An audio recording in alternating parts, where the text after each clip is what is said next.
just for those like kind of thinking about, we talked about it, but if you're in engineering and stuff now, like I think a lot of folks I speak to at different levels are a little bit like, oh my God, what does the future look like for me? Any advice for folks that are like looking ahead and thinking about what their place in the world might look like? I mean, I think we've seen that for people who came into tech just for the money, it's been a tough ride anyway, because it's definitely an industry of enthusiasts. And I think if you aren't enthused by technology, it's very difficult to keep up with how much it changes. And so you have to some extent, enjoy keeping up with all the change.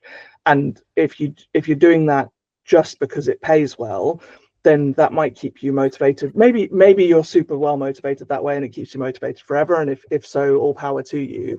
But I do think that requirement, even more so than in other industries, to stay up to date and to stay on top of what's happening is really important.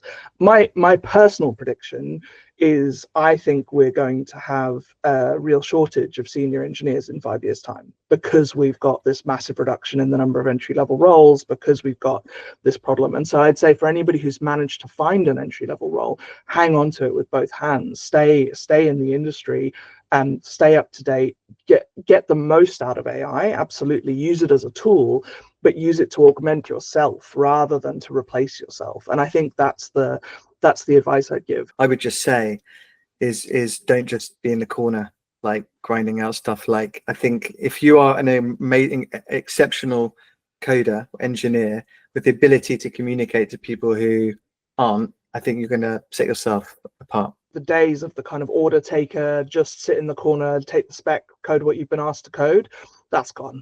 Yeah. And in good companies, it's been gone for a long time. Yeah. In good companies, they've had product engineers who are at the user research, who are watching the videos of customers using the product, who are actively debating with the product manager what's the best thing to build. Like all of that has been happening for quite a while. Yeah.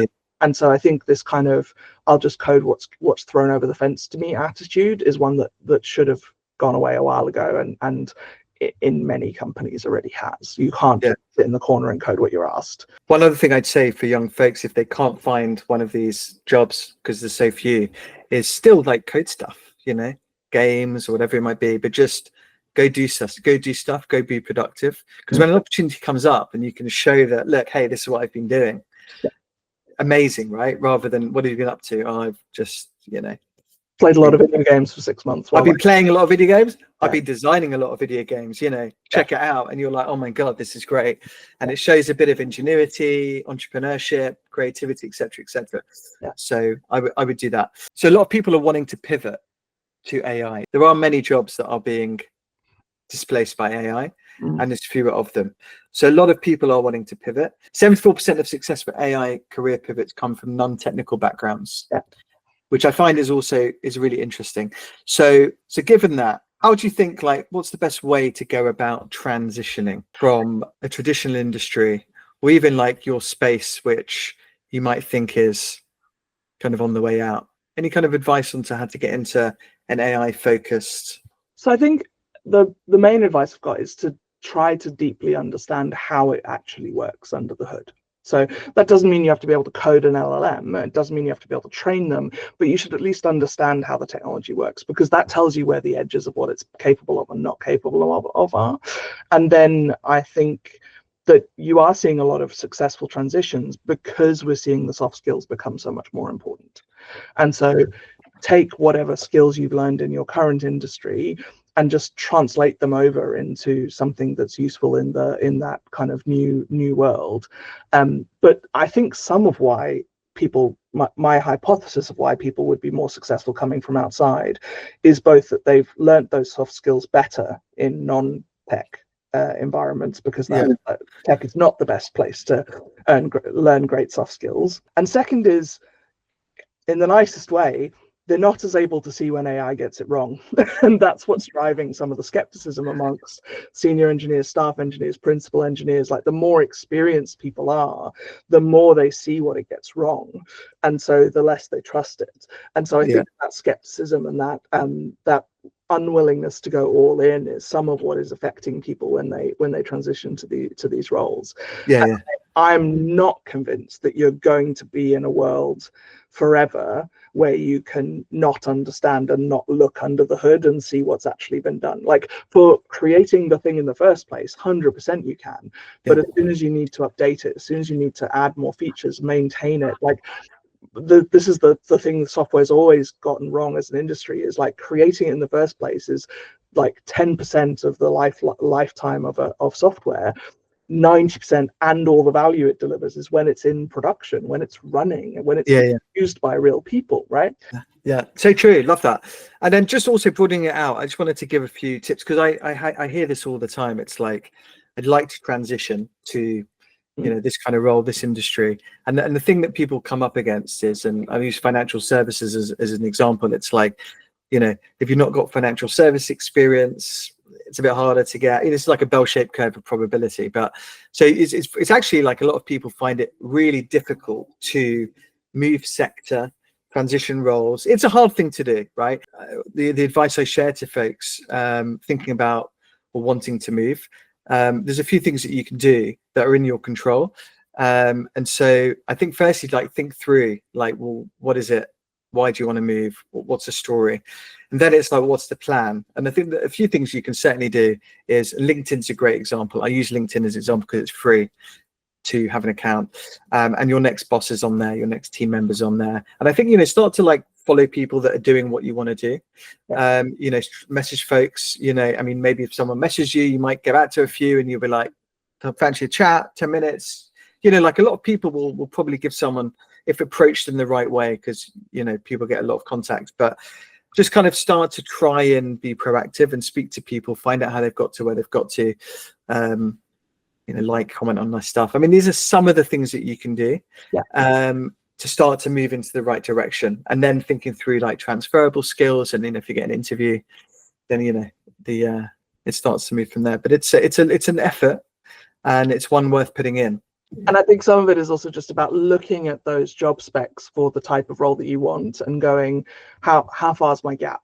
How much do I have to fill in before I'd be able to do this job with some support? And I think that's also really, really helpful.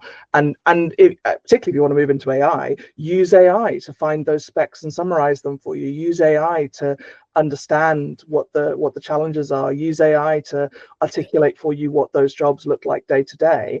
And as you say, people will help you, but they're much more likely to help you if it's very obvious that you've done your research and you're asking them for things that you can't Google. You can't just ask ChatGPT. You can't just find if you look hard enough on LinkedIn. Yeah. And you can use the chat thing, right? You can go ask your chat on GB, say, hey, I want to move into, and you can start to prepare. And things like that. But it's a hard one, and some of these career paths are still emerging. If you're really moving it, so it's going to be interesting to see how it materializes, but it's doable. It can be done. And it's well worth doing. And also the other thing I would say is that, again, your next job might be just a stepping stone to, because you might, let's say you're in a sales type role and you want to move into AI, maybe that's the way, and then you can start to transition internally. Because often I find if you're transitioning internally, it's a little bit easier because you've got some of the kind of social credibility you've built up and people know you, and they're probably more willing to give you a shot. 100%. Versus, so I stayed at Procter & Gamble for the first 10 years of my career, and part of that was I did a 20-year career in 10 years because people trusted me and knew me. They gave me, I had a $100 million budget at 26. That's frankly ridiculous. I don't know anybody who I would take off the street at 26 years old and be like, here's $100 million, just don't fuck it up. But as somebody who had at that point quite a number of years, I joined P&G when I was 19, and so I had 7 years of credibility behind me, and it meant that I got given the opportunities at a much younger age, a much earlier point in my career than I ever would have done otherwise. And I think there's definitely some upside to staying in companies. The thing to be aware of is whether you're getting 1 year of experience over and over again, or you're getting multiple years of experience. Because I think there are some jobs where you're getting a year of experience over and over again. Yeah. And some jobs where you're building and you're getting 2-3 years of 4 years, 5 years, 6 years, you're getting different and additional experience. You're not just in a kind of widget, turn the dial and crank the widget out kind of role where it's the same thing every day. There's a lot of young folks that aren't necessarily willing to do that kind of early grind, but you got to go through it. The other thing is people, when your people are hiring, is they don't like people that have appear to be jumpy, which is a very interesting conversation, right? It's like, what's a job hopper, but you're like, if you've done a year somewhere, some people are like, well, hey, look, I've learned all I can in that year. There were nowhere else for me to go. What do I do? Do I move? Do I stay? I don't want to, that's quite interesting. As you get more senior, hey, like if you're a CTO and you stay somewhere for a year, unless there's obviously a reason for it, can you really demonstrate the impact you've had just being in a role for a year?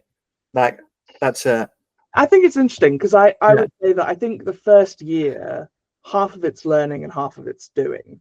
And so I'd argue your second year is your best year because you've understood the reality, but you're still new enough that you don't get inured in it. You don't get unable to see how things could be different. And I think your second year is your biggest opportunity for change in the organizations, your biggest opportunity for impact. I think at third year, fourth year, you run the risk of being the person who's like, oh, we tried that before. And there's some argument for third year, fourth year being diminishing returns. But I'm personally of the opinion that second year is the massive impact year for most people in most roles. And then I think the risk of always just doing a year, on the one hand, you're always in learning mode, which feels fantastic. Yes. But the payoff isn't necessarily there for the company side of things if you're only there for a year. Do you think it would affect your career prospects if you did that year? Yes. Or not anymore?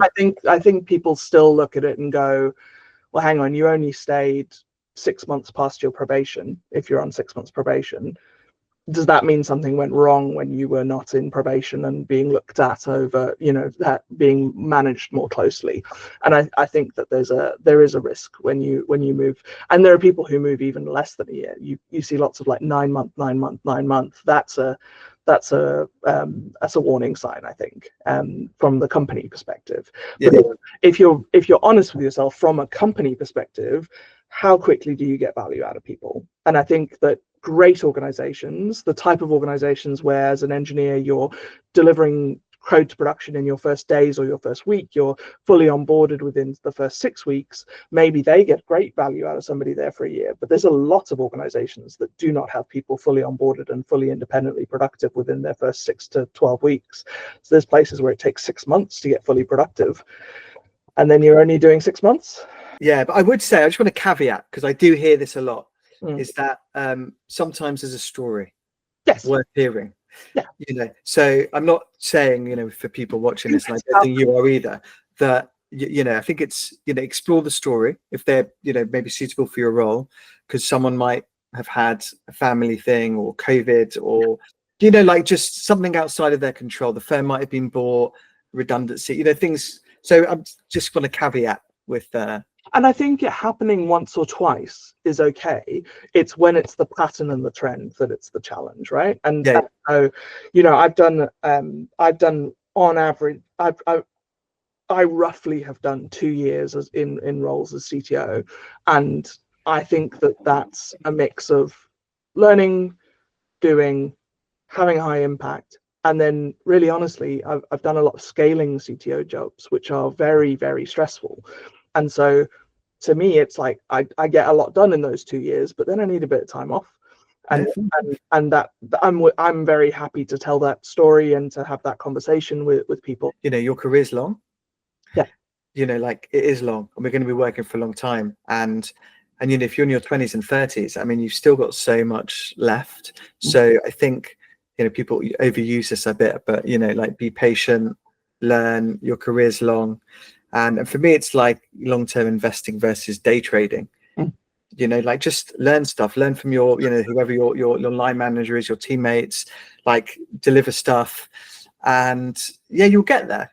And then also like what sounds like what you're doing well is like also look after yourself. If you're burnt out and you've not taken a break, or it's been so full on, you're just like, then you're not going to do your best work anyway. Yeah. So, if you can, you take a step, you recharge, or if you can find a way to keep your batteries full throughout something great, so you've got to manage yourself like you're in it for the long term. Yeah. You're in life for the long term, certainly, right? So how do you make it viable to, and some of that's about intensity for a period at a time, right? And I think any organization that expects maximum intensity at all times is just a burnout factory, and it's unrealistic. And so some of this sort of 9x6 stuff that's going around on LinkedIn at the moment, where they want 9-hour days, 6 days a week, I'm just like, you're just going to burn people out. And the data doesn't support it, right? The data says actually people make better decisions when they're rested. They are more creative when they're rested. Like I hate when these fads end up just completely ignoring the reality that's out there. Like, if just working yourself to death and never taking holiday was genuinely the right thing to do, then the US would be more productive than every European company. And the US is huge, but it is not more productive than every European country. There are European countries that take tons of holiday, and their GDP and their efficiency is still better than the States, and that doesn't add up to this sort of constant working, like hype cycle, have to be 100% all the time, have to work every day that the company sends, and every night that exists, right? It just doesn't. It's not supported by the reality. Haven't we learned yet that execution is what matters, not ideas? Like, ideas are great, but execution matters a whole bunch more. And we're seeing that, like, you're seeing that with Tesla now, right? They're not the top electric cars anymore, and they're being overtaken by a number of other manufacturers. So sometimes being first is actually a disadvantage rather than an advantage, right?